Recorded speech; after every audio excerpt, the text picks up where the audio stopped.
Hello student, आज हम लोग बायो में क्लास 12th में जो पढ़ रहे sexual reproduction in flowering plant उसमें स्टामेन के बारे में पढ़ रहे थे। उस स्टामेन में ये इतना पढ़ चुके थे कि स्टामेन में कितने पार्ट होते हैं, कौन सा पार्ट कहाँ पे भाग लेता है। ठीक, आज हम पढ़ेंगे, हमारा आज का टॉपिक है वो माइक्रोस्पोरोजेनेसिस, यानी कौन सी प्रोसेस होती है जिससे पॉलन फॉर्मेशन होता है। जो पॉलन ग्रेन होते हैं उनका फॉर्मेशन कैसे होता है, तो माइक्रोस्पोरोजेनेसिस से होता है। ओके, उसके बाद फिर पढ़ेंगे पॉलन ग्रेन क्या होता है, यानी जब माइक्रोस्पोरोजेनेसिस की प्रोसेस होगी तो उसके बाद फॉर्म होगा पॉलन ग्रेन, उसके बाद पॉलन ग्रेन का निर्माण होगा। उसके बाद में जो पॉलन ग्रेन बनेगा उसके बारे में पढ़ेंगे कि पॉलन ग्रेन क्या होता है, कैसे होता है, उसका स्ट्रक्चर कैसे होता है, उसके साथ साथ उसमें जो सेल्स होती हैं वो सेल कैसी होती हैं। ठीक, उसके बाद फिर पढ़ेंगे पॉलन विएबिलिटी। पॉलन विएबिलिटी का मतलब क्या है कि जो पॉलन ग्रेन फॉर्म हुआ वो कितने दिन तक या कितने समय तक अपने आप को स्टेबल कर सकता है, उसके बाद फिर वो डिस्ट्रॉय हो जाएगा। ठीक, इसके बारे में पढ़ेंगे। तो यहाँ पे हम सबसे पहले पढ़ेंगे माइक्रोस्पोरोजेनेसिस कि क्या है। ठीक, माइक्रोस्पोरोजेनेसिस कहाँ पे होगी, सीधी सी बात भाई, माइक्रोस्पोरोजेनेसिस अगर हो रही है, हम बात कर रहे हैं स्टामेन की। स्टामेन क्या है, किसी भी फ्लावर का क्या है, मेल रिप्रोडक्टिव पार्ट है। ठीक, फ्लावर का मेल रिप्रोडक्टिव पार्ट है। यहाँ से क्या होगा, जो गैमिट है, मेल गैमिट है, उसका फॉर्मेशन यहीं से होना है। कहाँ से, स्टामेन के फ्लावर से ही होना, फ्लावर में जो स्टामेन पार्ट है वहीं से होना है। ठीक, तो जो माइक्रोस्पोरोजेनेसिस होगी ये क्या है, कैसी प्रोसेस है, the process of the formation and differentiation of microspore from microspore mother cell और PMC by the reductional division is called microsporogenesis. यानी माइक्रोस्पोरोजेनेसिस जो ये प्रोसेस है ये क्या है कि जब माइक्रोस्पोर का फॉर्मेशन होता है, जब माइक्रोस्पोर का फॉर्मेशन होता है कहाँ पे, माइक्रोस्पोर मदर सेल या फिर पॉलन मदर सेल में, पॉलन मदर सेल में या फिर माइक्रोस्पोर मदर सेल में जब माइक्रोस्पोर का फॉर्मेशन होता है, वही पूरी जो प्रोसेस होती है उसी प्रोसेस को हम क्या कहते हैं, माइक्रोस्पोरोजेनेसिस कहते हैं। इतनी बात समझ में आई क्या है माइक्रोस्पोरोजेनेसिस। फिर सुनिए कि एक ऐसी प्रक्रिया, the process of formation and differentiation of microspore from microspore mother cell और TMC by the reductional division is called microsporogenesis. एक ऐसी प्रक्रिया जिसके द्वारा माइक्रोस्पोर का निर्माण होता है, माइक्रोस्पोर का फॉर्मेशन होता है, कहाँ पे, स्पोर मदर सेल में। माइक्रोस्पोर मदर सेल जो होती है वहाँ पे उसका फॉर्मेशन होता है, उसको हम एक नाम से और जानते हैं जिसका नाम क्या है, पीएमसी, यानी पॉलन मदर सेल के नाम से भी उसको जाना जाता है। बाय द रिडक्शनल डिवीजन, किसके द्वारा, जब उसमें रिडक्शनल डिवीजन होता है तब किसका फॉर्मेशन होता है, माइक्रोस्पोर का फॉर्मेशन होता है। यही पूरी जो प्रोसेस है क्या कहलाती है, माइक्रोस्पोरोजेनेसिस कहलाती है। इतनी बात समझ में आई। अब उसके बाद ये प्रोसेस होती कैसे है, in this process the cell of sporogenesis tissue undergoes mitotic division. हमने यहाँ पे बताया रिडक्शनल डिवीजन, रिडक्शनल डिवीजन मतलब mitotic division. Okay, to form microspore tetrad as the anther mature and dehydrate, then the microspore develop into pollen grain. पूरी process हुई, ये पूरी process का पूरा एक पार्ट है कि यहाँ से लेकर के यहाँ तक इतने प्रोसेस से गुजरते हुए तब जाके कहीं पॉलन ग्रेन का फॉर्मेशन होगा। ओके, सबसे पहले क्या होगा, जो स्पोरोजिनस टिश्यू होगा वो, उसमें क्या होगा, माइटोटिक डिवीजन होगा। उसमें क्या होगा, माइटोटिक डिवीजन, यही अर्धसूत्री विभाजन होगा। उसके बाद टू फॉर्म माइक्रोस्पोर टेट्राइड, वो क्या बनाएंगे, माइक्रोस्पोर टेट्राइड बनाएंगे। टेट्राइड का मतलब क्या है कि जो एक सेल होगी वही सेल कितने भाग में बढ़ जाएगी, 4 पार्ट में। ठीक, वही सेल कितने पार्ट में डिवाइड होगी, 4 पार्ट में। एक ही सेल, किसके द्वारा, माइटोटिक डिवीजन। एक में मियोसिस फर्स्ट होगा, फिर मियोसिस सेकंड होगा, उसके बाद क्या होगा, माइक्रोस्पोर टेट्राइड बनेगा। फिर एज द एंथर मैच्योर, उसके बाद इसके ऊपर जो एंथर की वाल होगी, आर्किस्पोरियल सेल्स जो होंगी वो क्या होंगी, मैच्योर होंगी। मैच्योर होने के बाद वो वहां से हट जाएंगी। हटने के बाद जो माइक्रोस्पोर होगा वो डेवलप हो जाएगा, किसमें, पॉलन ग्रेन में। जो 4 माइक्रोस्पोर बने हैं ये क्या होंगे, फिर जैसे ये आर्किस्पोरियल सेल खत्म होगी वैसे ही क्या होगा, जो ये चारों आपस में इकट्ठा थे टेट्राइड, अलग अलग हो जाएंगे और जाके एक टेट्राइड किसका फॉर्मेशन करेगा, पॉलन ग्रेन का फॉर्मेशन करेगा। समझ में आई बात, माइक्रोस्पोरोजेनेसिस क्या है? लिखना चाहिए, लिख लीजिए।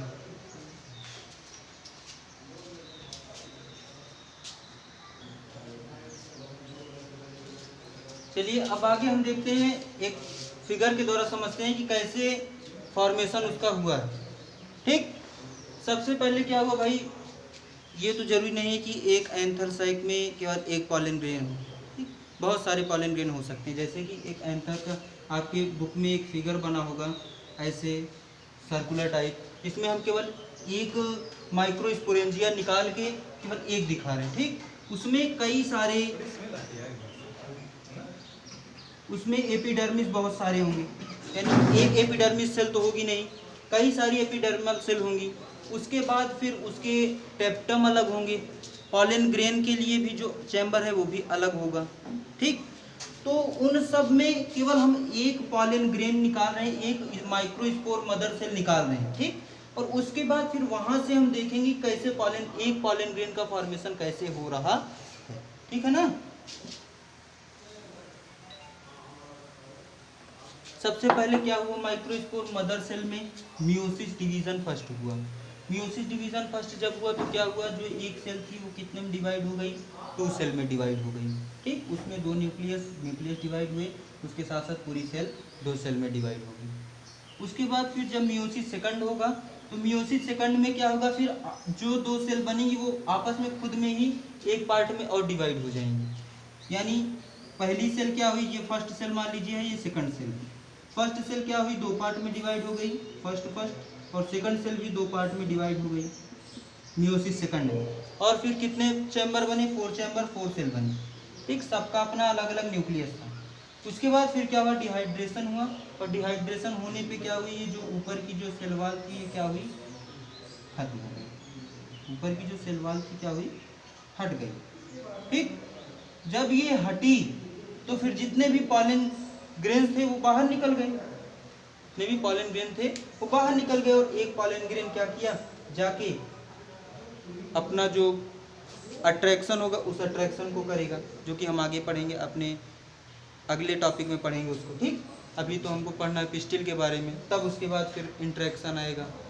ठीक है ना।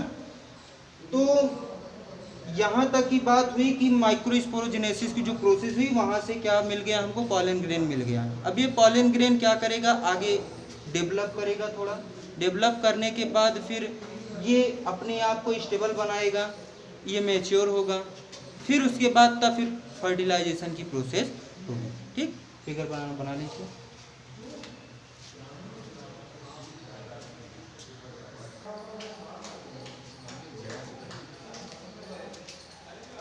अब बात आगे हम देखेंगे पॉलन ग्रेन क्या है, यानी माइक्रोस्पोरोजेनेसिस से बना पॉलन ग्रेन। ये पॉलन ग्रेन क्या है, it is a male gametophyte. जैसे पहले बता चुके हैं कि पॉलन ग्रेन क्या है, मेल गैमेट है। ठीक, इसको हम मेल गैमेटोफाइट भी कह सकते हैं। उसके बाद it is made up of 2 layer, ये कितने लेयर से बना हुआ होता है, पूरा पॉलन ग्रेन जो होता है 2 लेयरों से मिलकर के बना होता है, एक एक्साइन और दूसरा एंटाइन। एक्साइन क्या, उसकी जो बाहरी लेयर, जो उसकी आउटर मोस्ट लेयर होती है उसे एक्साइन कहते हैं, और एंटाइन क्या, जो उसके अंदर से जो लेयर होती है वो क्या होती है, एंटाइन होती है। यानी ये क्या होती है, डबल लेयर्ड होती है। तो पॉलन ग्रेन का जो सबसे ऊपरी सेल वॉल होता है कैसा होता है, डबल लेयर्ड होता है, एक एक्साइन होता है और दूसरा एंटाइन होता है। एक्साइन कहाँ पे होता है, एक्साइन बाहर की तरफ होता है, एंटाइन कहाँ पे होता है, अंदर की तरफ होता है। ओके, एक्साइन कैसी होती है, it is thick, smooth and made up of sporopollenin which is resistant to chemical and biological decomposition. यानी एक्साइन कैसी होती है, ये जो एक्साइन की जो लेयर होती है कैसी होती है, मोटी होती है, उसके साथ साथ स्मूथ होती है, स्मूथ मतलब चिकनी होती है, and made up of sporopollenin, और किसकी बनी हुई होती है, स्पोरोपोलेनिन की बनी होती है, जो कि क्या होता है, केमिकल और बायोलॉजिकल डिकम्पोजिशन। जब भी सेल के अंदर होता है कोई भी रासायनिक या फिर कोई भी जैविक क्रिया जो कि सेल के अंदर होती है, उससे क्या होता है कि जो एक्साइन होता है वो पॉलन में कोई क्षति नहीं होने देता। अगर स्पोरोपोलेनिन की ना बनी होती, वहीं अगर जैसे पेक्टिन या सेलुलोज की बनी हुई होती तो क्या होता, तुरंत कोई भी यदि केमिकल या फिर बायोलॉजिकल प्रोसेस होती कहाँ पे, पॉलन ग्रेन में, तो तुरंत क्या होती, उसकी जो आउटर मोस्ट सेल होती वो डिस्ट्रॉय हो जाती है। लेकिन यही कारण है, स्पोरोपोलिन का ही कारण है कि वो क्या होती, डिस्ट्रॉय नहीं होती है। ओके, उसके बाद अगला जो उसकी आंतरिक लेयर, इंटरनल लेयर थी, वो क्या थी, इंटाइन थी। ये कैसी होती है, इट इज थिन, ये क्या होती है, पतली होती है। Continuous layer made up of pectin and cellulose, किसकी बनी होती है, जो कि पेक्टिन और सेल्यूलोज की बनी होती है। लेकिन ये हमेशा इसमें क्षति होती रहती है, उसके साथ साथ ये अपने आप को फिर से निर्मित करती रहती है। कौन सी, इंटाइन, ठीक है। अगर इसमें क्षति ना हो, अगर ये पतली ना होती, तो जो पॉलन ग्रेन थे वो स्टामेन से, एंथर से बाहर ना निकल पाते, ठीक है। उसके बाद फिर अगला पॉइंट है इसमें कि इसका जो भाई सेल है, तो सेल में साइटोप्लाज्म होगा। तो साइटोप्लाज्म इसका कैसे होगा, इसके साइटोप्लाज्म जो होते हैं वो साइटोप्लाज्म केवल ऑयल और स्टार्च, दो ही चीज होता है। इसके पूरे साइटोप्लाज्म में केवल दो केमिकल पाए जाते हैं, दो इंग्रेडिएंट पाए जाते हैं, जिसमें पहला क्या है, ऑयल है, दूसरा क्या है, स्टार्च। यानी इसकी जो साइटोप्लाज्म होगी, जैसे मान लीजिए क्या हमारा ये पॉलन ग्रेन है, उस पॉलन ग्रेन में जो भी अंदर इसके फील्ड जितने भी साइटोप्लाज्म होंगे, उसमें इंग्रेडिएंट कौन से होंगे, ऑयल होगा और स्टार्च होगा। उसके बाद अगला पॉइंट क्या है, pollen grain nuclear size is increase and it divide mitotically to form two unequal cell. जैसे जैसे पॉलन ग्रेन का साइज बढ़ता जाएगा, जैसे जैसे वो मेच्योर होती जाएगी, उसके साइज में इंक्रीज आती जाएगी। और जब वो एकदम प्योर मेच्योर हो जाएगी, उससे पहले उसमें क्या होगा, माइटोटिकली डिवीजन हो जाएगा, और डिवीजन होने के बाद उसमें क्या होंगे, दो अनइक्वल सेल बनेंगे। जैसे कि अभी तक जब माइटोटिक डिवीजन होता था तो क्या होती, दो इक्वल सेल बनती थी, एक और दो जो भी सेल बनती थी वो आपस में बराबर रहती थी। लेकिन यहाँ पे क्या होगा, पॉलन ग्रेन में जब भी माइटोटिकली डिवीजन होगा, तो जो भी डबल सेल बनेंगी डिवीजन के बाद कैसी होंगी, अनइक्वल होंगी। अनइक्वल का मतलब कि दोनों बराबर नहीं होंगी, ठीक, एक छोटी होगी, एक बड़ी होगी। ओके, लिख लीजिए।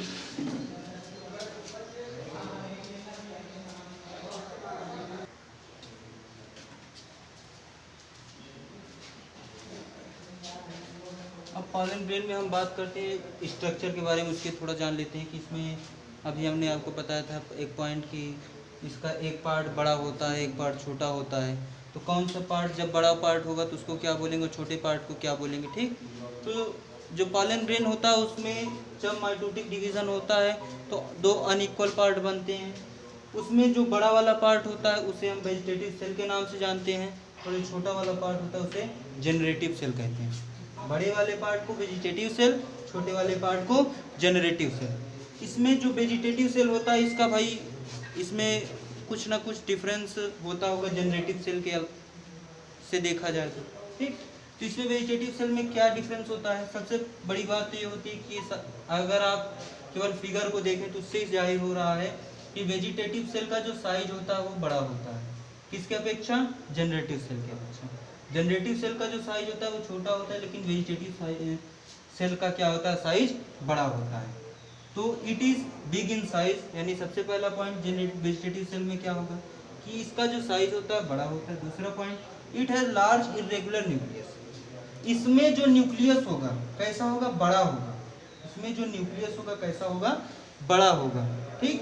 लेकिन उसके साथ साथ बहुत ढेर सारे न्यूक्लियस होंगे इसमें, किसमें, वेजिटेटिव सेल में। यानी देखिए छोटे छोटे छोटे छोटे छोटे छोटे छोटे छोटे जो दाने दिख रहे हैं यहाँ पे, ग्रेन टाइप स्ट्रक्चर, छोटे छोटे नन्हे नन्हे बूंदे टाइप, इसे इन्हें क्या कहेंगे हम, लार्ज इरेगुलर न्यूक्लियस कहेंगे। ओके, उसके बाद अगला पॉइंट क्या, it is evident food reserve, यानी ये क्या करता है, सबसे ज्यादा फूड को स्टोर करता है। कौन, वेजिटेटिव सेल। ज्यादा मात्रा में फूड का स्टोरेज कहाँ पे होता है, वेजिटेटिव सेल में, ठीक है। अगला point, it is actually responsible for the formation of microspore, और जहाँ पे फूड का स्टोर होगा तो वहीं से क्या होगा, वो किसी भी पार्ट को क्या कराएगा, नरिशमेंट कराएगा। यानी उनका पालन पोषण कहाँ से होगा, जहाँ पे फूड स्टोर होगा वहीं से पालन पोषण भी होगा उनका, ठीक। तो ये किसके लिए उत्तरदायी होता है, माइक्रोस्पोर के फॉर्मेशन में भी ये सबसे ज़्यादा मदद करता है। कौन? Vegetative cell. वेजिटेटिव सेल के जरिए ही माइक्रोस्पोर का फॉर्मेशन भी होता है। ठीक, अगला पॉइंट क्या है, यानी जो दूसरा पार्ट इसका है क्या है? Generative cell. जेनरेटिव सेल क्या है? It is small in size, size में छोटा होता है। दूसरा point, it involve in syngamy, इसमें सिनगेमी भी पाई जाती है। सिनगेमी का मतलब क्या है? जिसको हम कहते हैं, सिनगेमी का मतलब होता है कि जिसके जरिए एग का फर्टिलाइजेशन होता है। यही जो एग होता है, फीमेल में क्या होगा? एग होगा। उस एग का जो फर्टिलाइजेशन होगा किसके जरिए होगा? सिनगेमी के जरिए। ठीक, अगला पॉइंट क्या है? इट्स साइटोप्लाज्म इज डेंस, यानी इसका जो साइटोप्लाज्म होता है, जो इसमें सेल में साइटोप्लाज्म होगा, यानी सेल के अंदर जो भी फ्लूइड मटेरियल भरा हुआ है उसे साइटोप्लाज्म कहते हैं। और वो इसका जो साइटोप्लाज्म होगा कैसा होगा? डेंस होगा, घना होगा। ठीक, तो जो पॉलन ग्रेन होते हैं कितने पार्ट, इनमें कितने सेल होते हैं? 2 सेल होते हैं। पहला क्या होता है? Vegetative cell. दूसरा क्या होता है? जेनरेटिव सेल होता है। वेजिटेटिव सेल, अगर आप इसके स्ट्रक्चर को देखेंगे फिगर में तो ही दिख रहा है कि वेजिटेटिव सेल बड़ा होता है साइज में, लेकिन जेनरेटिव सेल छोटा होता है। वेजिटेटिव सेल में कई सारे लार्ज इरेगुलर न्यूक्लियस पाए जाते हैं। इसमें बहुत ज़्यादा फूड स्टोर होता है। उसके साथ साथ ये माइक्रोस्पोर के फॉर्मेशन में भी उत्तरदायी होता है। लेकिन वहीं जेनरेटिव सेल साइज में छोटा, उसके साथ इन्वॉल्व इन सिनगेमी और cytoplasm is dense. Okay, note कर लीजिए।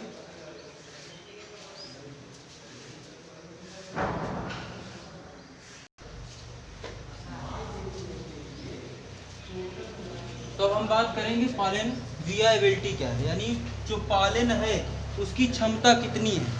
पॉलन जो बना, पॉलन ग्रेन बना, तो उसकी क्षमता क्या है। The period from which the pollen grain are active और फंक्शनल, यानी एक ऐसी अवधि, एक ऐसा समय जिस समय क्या होता है कि जो पॉलन ग्रेन क्या है उस समय एक्टिव है, वही क्या कहलाए? हमारा पॉलन वियाबिलिटी कहलाए।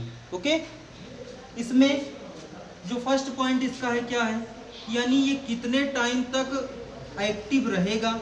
बात ये आती है भाई इसका जो पीरियड है कितना होगा।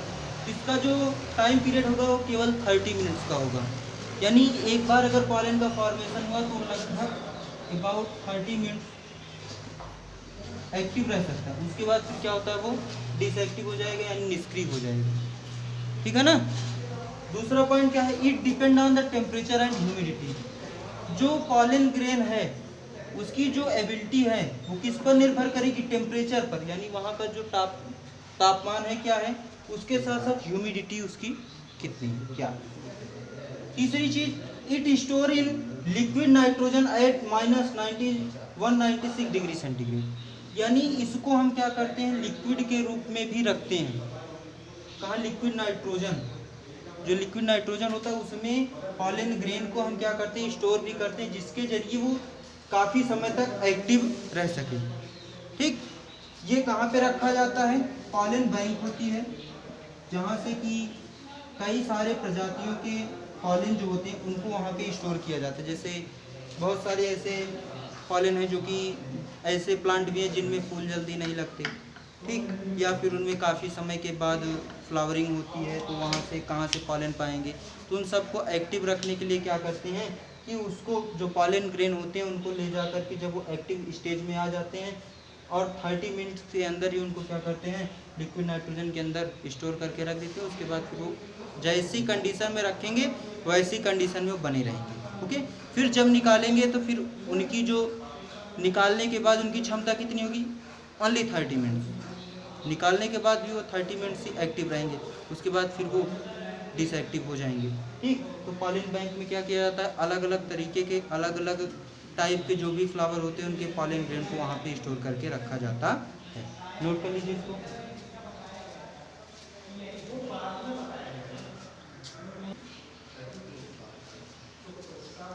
तो आज हमने पढ़ा 3 टॉपिक। पहला क्या था? माइक्रोस्पोरोजेनेसिस, दूसरा था पॉलन ग्रेन और तीसरा था पॉलन वियाबिलिटी। माइक्रोस्पोरोजेनेसिस पढ़ा कि पॉलन ग्रेन का फॉर्मेशन कैसे हुआ। उसके बाद फिर पॉलन ग्रेन होता क्या है इसके बारे में पढ़ा। उसके बाद फिर ये पढ़ा कि पॉलन में भाई उसकी क्षमता कितनी होती है पॉलन की। ठीक, तो इन तीनों टॉपिक में अगर आपको कोई भी दिक्कत होगी, यानी कोई भी टॉपिक ऐसा है जो ना समझ में आए, चाहे माइक्रोस्पोरोजेनेसिस हो, चाहे पॉलन ग्रेन हो, चाहे पॉलन वियाबिलिटी हो, इसमें से कोई भी टॉपिक अगर आपको ना समझ में आई हो या कोई भी उसमें प्रॉब्लम आती है तो आप कमेंट बॉक्स में बता दीजिएगा, टाइप कर दीजिएगा या हमारे पास मैसेज कर दीजिएगा। हमारा व्हाट्सएप नंबर या फिर मोबाइल नंबर आपको थंबनेल पे दिखेगा, वहाँ पे जा कर के आप हमें चाहे व्हाट्सएप कर सकते हैं या फिर आप कॉल कर सकते हैं हमको कि हमें ये टॉपिक समझ में नहीं आया। उसके बाद हम क्या करेंगे, उस टॉपिक को और बेहतर समझाने का प्रयास करेंगे और बेहतर, जिससे कि आपको कोई एक अलग तरीके से हम उस चीज़ को समझाएंगे जिससे कि आपको अच्छी तरीके से वो चीज़ समझ में आ जाए। ठीक है, तो बाकी जो पुरानी वीडियोज़ हैं उनको भी देखते रहिए, रिवाइज़ करते रहिए, क्योंकि आपको इस बार 12th का एग्ज़ाम देना है, तो इसलिए आप पिछले जितने भी लेक्चर्स हैं उनको रिवाइज़ करते रहिए, उनको भी पढ़ते रहिए, उसके साथ साथ आगे जो भी पढ़ाया जा रहा है उसको भी पढ़ते रहिए। ठीक है, थैंक यू क्लास।